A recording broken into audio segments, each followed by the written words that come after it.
Direction l'hémicycle où il va falloir enfiler sa veste parce que là-bas, d'abord c'est obligatoire et puis surtout c'est un peu surclimatisé, ce qui n'est pas du tout le cas dans les écoles.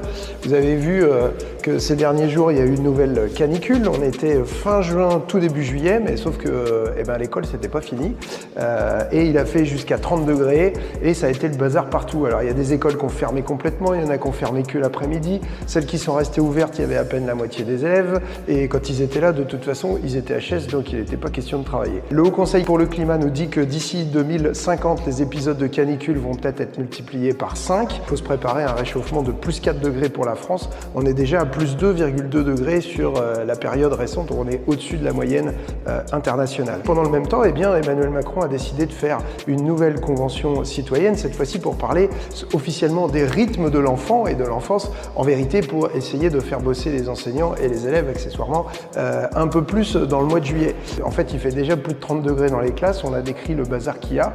Je vois pas trop l'intérêt. Ce que réclament les enseignants, c'est plutôt des moyens supplémentaires pour qu'il y ait des effectifs plus bas dans les classes, qu'il y ait un meilleur accueil des élèves en situation de handicap, qu'il y ait des infirmières, qu'il y ait des psychologues scolaires, etc., etc.